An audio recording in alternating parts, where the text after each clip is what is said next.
Thank you for staying with Daybreak. Let's start the discussion right now. We're talking about femicide, governance, and politics. But first, we'll have to review the dailies and see what's going on. Let me introduce my guest one more time. Honorable Esio Kenyuri is here, nominated senator. Asante for making time. Masi Mutana is here, youth advocate. Thank you very much for making time. And Yusuf Omete, head of digital communication at the UDA. Thank you so much for making time. We're still waiting for Angel Mbudia, chairperson Jubilee Youth League. If she comes in, we'll rope her into the conversation. But let's start off with the Daily Nation. And AC, I'll start with you on this. Their question is, who's fooling who? What is your review of the seemingly political tiff that's ongoing in the Mount Kenya region, pitting the deputy president against the president? Some legislators curiously picking Ndindi Nyoro as the best successor to this. Is it a good thing or a bad thing? Because first of all, as it is, and then the second part is it better now that the younger people's names are now popping up at the highest levels of office? Because that is the one thing we've always been fighting for. Trevor, first, like the president has always said, we have an agenda, we have a plan, but at the same time you have to manage the politics, and sometimes it's quite a tricky balance to manage the politics and really say, okay, you're not going to puppet or to push your ambitions as you want to be. So Trevor, I wouldn't say it's a bad thing. Basically just shows how politically informed people are. People are taking up positions. People are not waiting to be organized.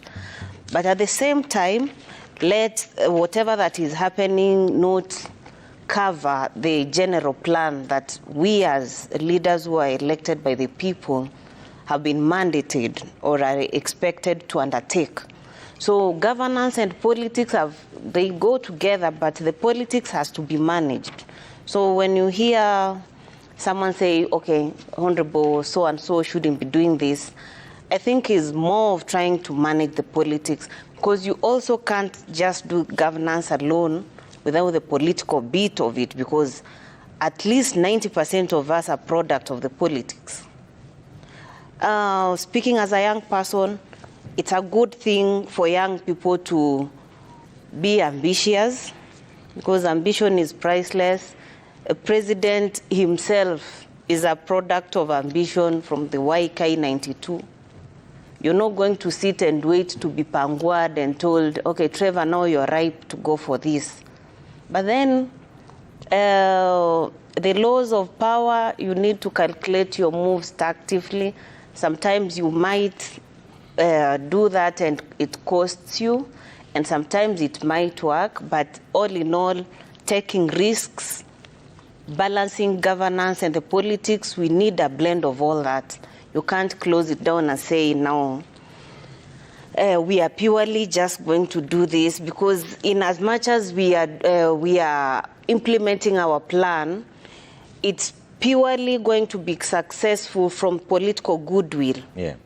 And that's why the politicals need to be very careful on how they want to push their ambition, and on the side, actualize what they have been elected by the people to do, not just the politicians, even members of the executive. Yeah. We are all expected by the members of the public to implement whatever responsibilities we have. Yeah. In our small ways. Okay. Trevor, like this week, we are actually having awareness of the cervical cancer.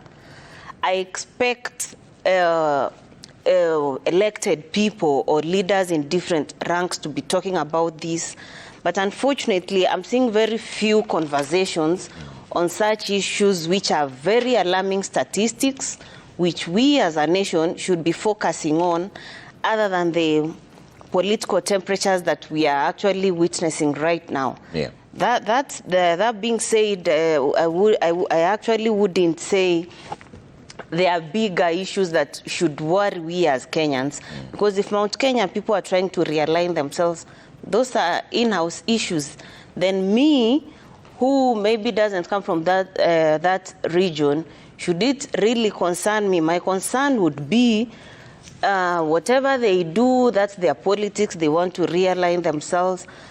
Me as an individual has a mandate to ensure that the platforms we largely campaigned on we actualize what we promised the people. Yeah. And I think the president is heading the right direction. Okay. If you actually look at most of the visits he's been conducting for the past few weeks. All right. Let me bring in Yusuf on this. Yusuf, the timing is what people are also talking about. And they say in politics, when you see something, there's no such thing as a coincidence in politics. Should we even be having this conversation at this particular point? First of all, Trevor, I want to thank you for having me today at the show. And just to bring this into perspective, what is happening in UDA is normal. UDA currently is the biggest party, not just in Kenya, actually in the whole region. So being a political party, of course, their daily business is politics. So from UDA, we are not worried with what is happening. Rigathi Gachagua is the deputy party leader of the UDA party. Ndindi Nyoro is a member of UDA party. Them coming from the same region and from the same party, fighting for positions and all that, it is not bad. It is good for politics. That said, 1 year after President Ruto was elected into office, and UDA being the party that sponsored the presidency to that highest seat, we must be able to separate politics from work. I am afraid if we focus so much on politics at this point, we might not be able to deliver on the mandate upon which the president was elected upon. We have so much work to do. Like the president keeps saying, he inherited a government with a huge debt burden. There is so much to do in terms of education, agriculture. We're importing close to 500 billion in terms of agricultural imports just to support our food sector and all that. So I agree with AC that politics must go on. And that's why if you look at how the president is even running the party and the way the party is structured, he wants to separate governance from the day-to-day politics. So Ndindi, looking at Ndindi, and by the way, it is important to mention, President Ruto is raising many young people across the country. AC here is a product of President Ruto's mentorship. We are talking about the Secretary General of UDA, Senator Cleophas Malala. You go to Kisii, there is Osoro. We have the Chair of Budget, Kuria. So there is great mentorship happening in the UDA. But as that is happening, of course, there is hierarchy.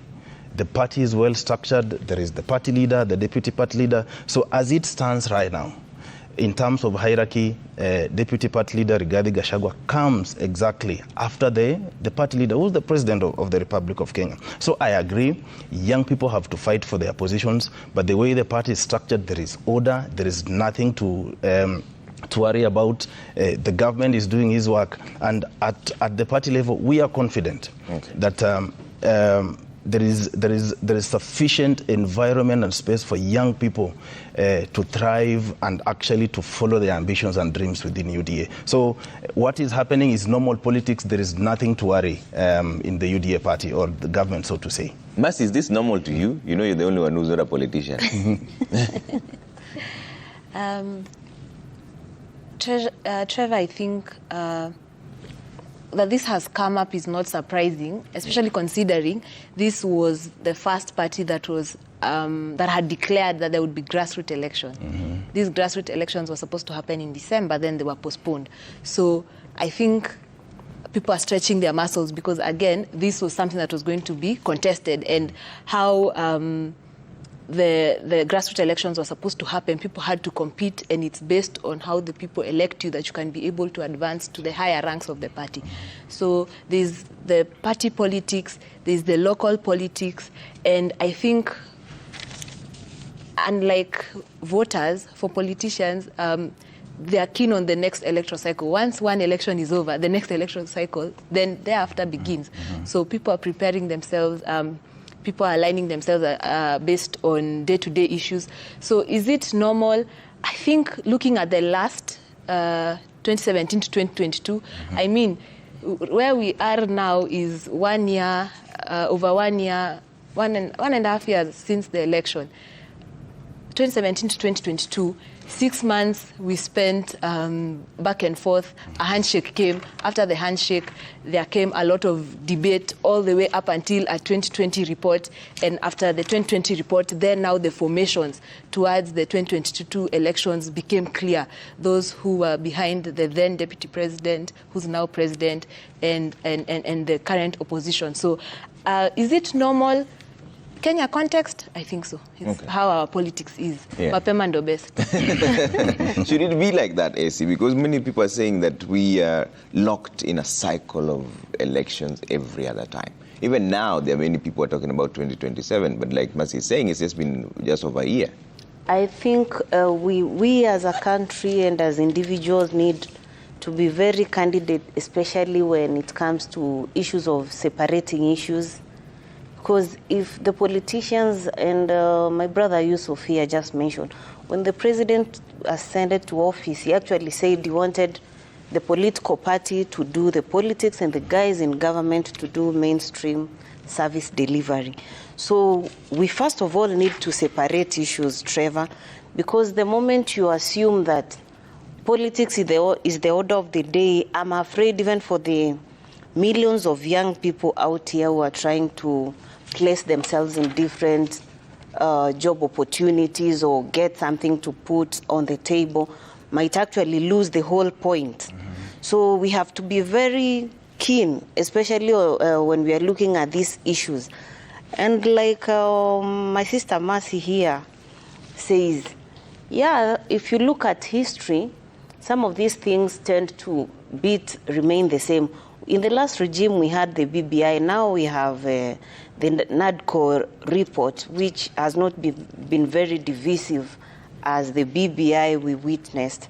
In fact, Trevor, I had an opportunity to serve in the first committee, the bipartisan committee, and I would say I'm impressed in the manner in which both sides of the political divide have decided to handle these issues. We are not seeing very sharp differences like the previous regime. That shows that I think we as a country and as politicians are growing maturity in politics. And people are beginning to understand that really it's not a matter of life and death. You lose, you move on. You win, you have a mandate to fulfill to the people. So let Kenyans not feel like life is just about politics. We have other engagement to engage in. Leave the politics to people who want to play politics. And for the rest, in other capacities, should be very clear and very committed to implementing whatever roles they have been given without fear or favor. Because at the end of 5 years, people are going to check what you did in your capacity or in your department.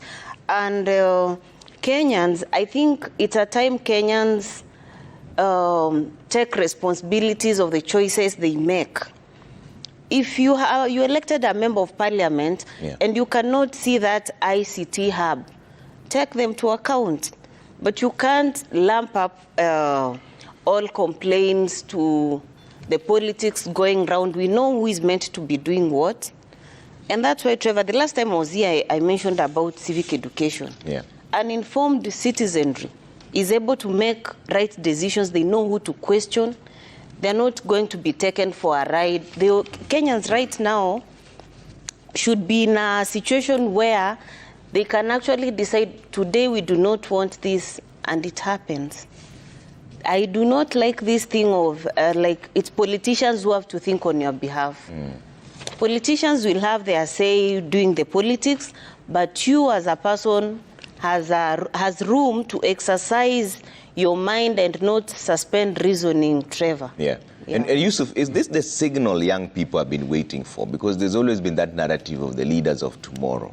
The fact that one of their own, Ndindi Nyoro, is now being talked about at the top level of governance, at the executive level. Whether it is political wrangles or petty politics is immaterial.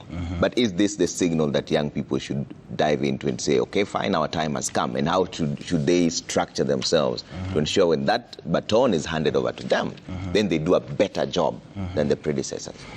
I don't think it is the first time we are seeing active seeking of positions or opportunities by young people, either in government or even different organizations. It way started for the clamor, way in the clamor of multipartyism in 1992. By then, the likes of Kina Orengo, the young Turks of those times, William Ruto himself actually, you look at the time, at the time at which he's joining politics, he was way from back at the University of Nairobi, and he was a young person. Some of us, AC, myself, and even her, our political journeys started way from high school and even from the university. So I think it is a conversation that has been ongoing, but also look at the composition of the population of Kenya, surely. The bulk of it is young people. So young people are asking themselves, if we are the majority, why is it that we are not enough on that table? So it is important at a party level, especially at the UDA party level. We are keen, structure-wise, even programmatic-wise. We are intentional about having young people in positions of influence. Looking at the number of people UDA put in county assemblies, we have the youngest member of parliament. Even the type of governors we have, even governments run by members of UDA, you will see there is a whole chunk of young people serving in those positions. So for me, it is important. But like it has been said, and even the president himself said the other day, ambition is priceless, but you must be tactful. So young people have to learn the art of how do you move progressively. What Ndindi is doing is good, but he needs to have a plan. How is he going to mobilize people? How is he going to talk to young people so that he gets the support he's looking for? So it is okay. Personally, at my personal level, I would really want to urge as many young people as possible to join political parties. That is very important, by the way, because you cannot influence, you cannot be on that decision-making table if you're not a member of political party. Join UDA or any other party of choice, but because I'm in UDA, of course, I will talk about UDA matters. Join the UDA party so that you become part and parcel of these people who want to change Kenya and do it the right way. Yeah. Mercy, are young people organized enough with fresh ideas to revamp the economy or even the governance in general? Because there's an association, Kenya Young Parliamentarians, I believe SC is part of it. Have you felt their impact in any way, or are they just more of the same, just a younger version? First, I'd like to continue with my previous statement. So I did say that the ongoing politics is normal in terms of our context and what has happened previously. So it's a continuation of the environment these young leaders have found in the country. And issues also vary. If it's an economic issue, then you have to give an economic solution. If it's a political issue, it will be dealt with in the political arena. If it's a social issue, then again, you will involve the social leaders, the community leaders, and that's how it will be dealt with. So I think our issues will not just be on the development plans. They will vary because we are a very dynamic society. So I think the most important thing is that the development plans, the development agenda is not hindered by ongoing politics. But otherwise, politicians will do politics. That's their career. Now, on to your question about the are young people organized? Yes. Do they even have fresh ideas, or is it more of the same? Yes and no. Young people, so we have, in this electoral environment, we have the young candidates, the young leaders, and then now we have the young voters. So I'll speak about the two. So starting with the leaders, you mentioned KYPA. I've interacted with them before as a policy advocacy specialist, and they have done quite a bit in terms of passing of bills.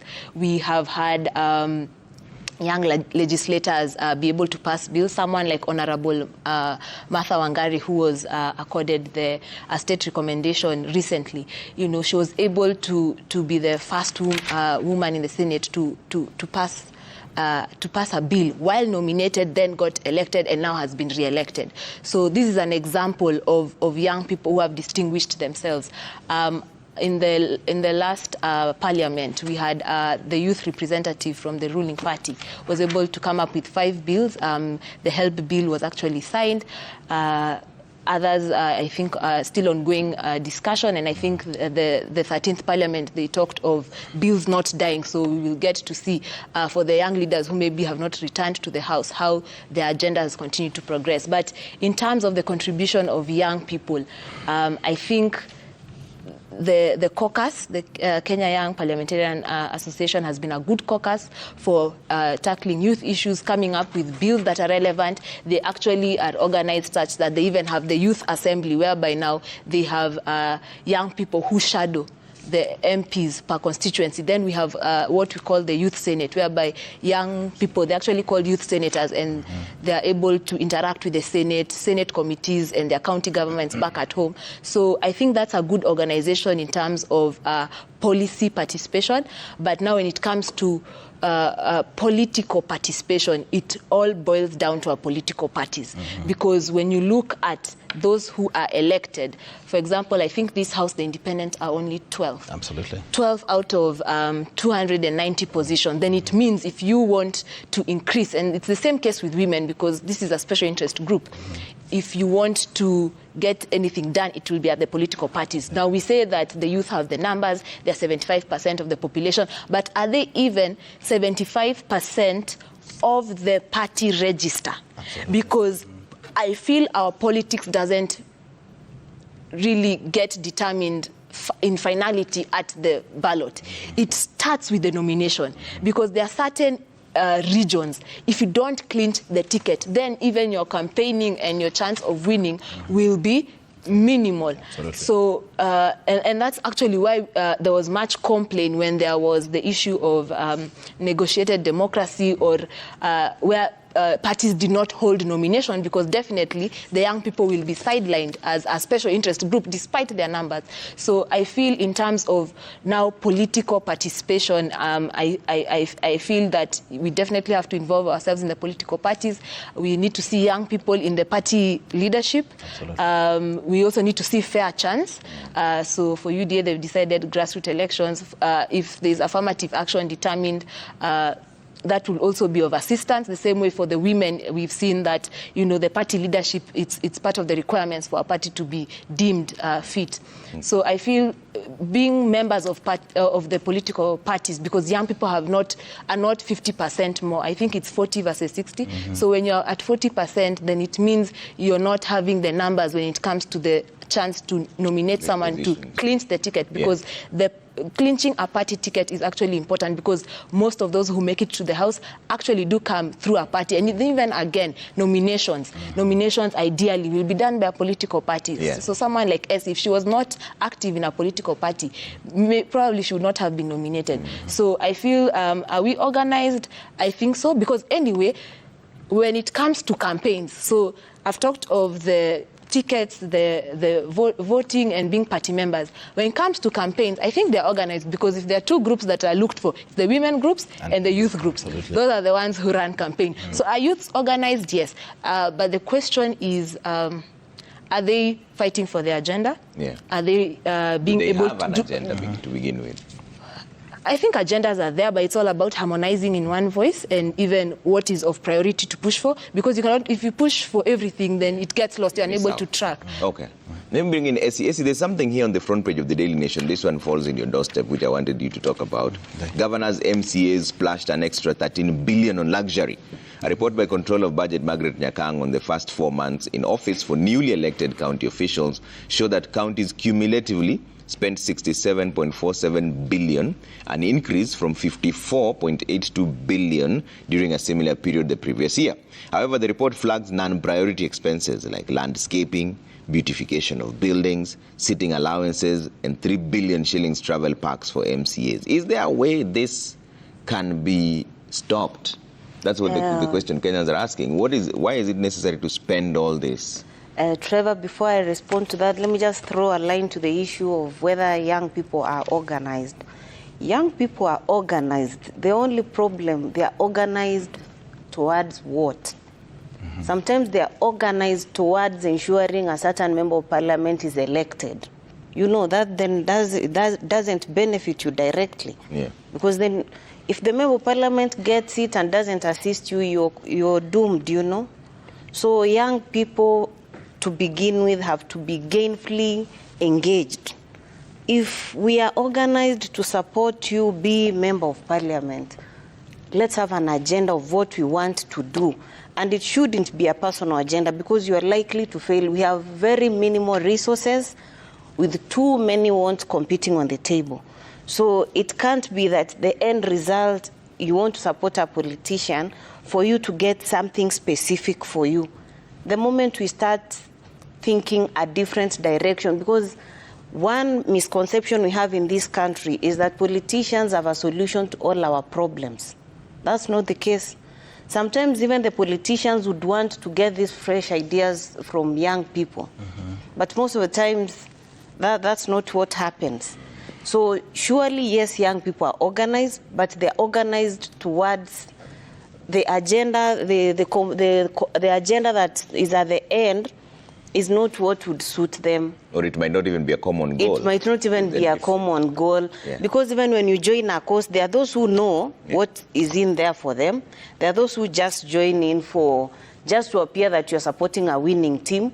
And this is why I normally tell young people, support people who can mention your names in rooms of opportunities. Trevor, I have no business supporting you if you can't even say, I recognize whatever little initiative AC puts in this assignment.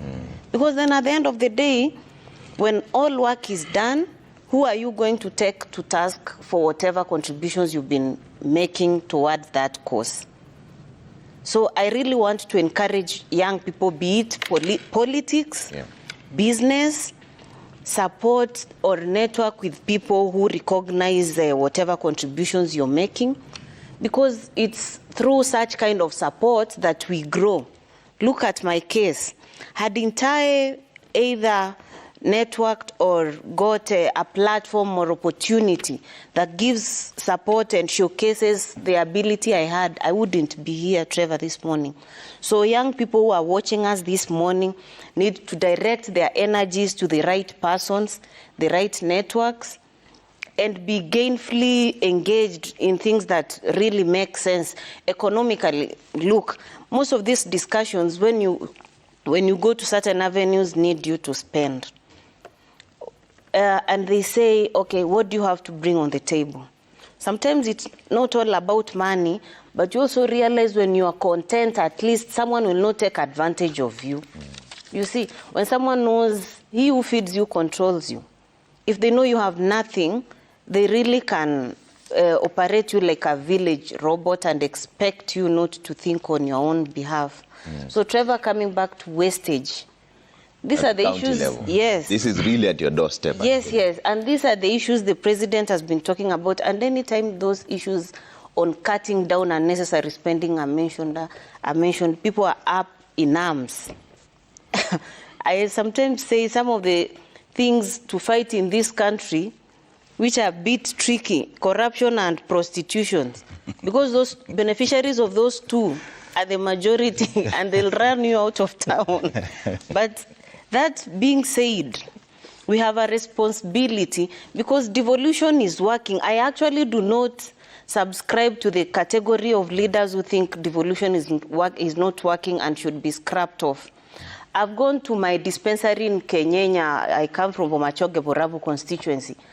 And I was amazed that you can actually get quick, for short ailment, you can get drugs on the shelves. You see, that means if all systems were working, people or mwananchi would be getting treatment at that lower level.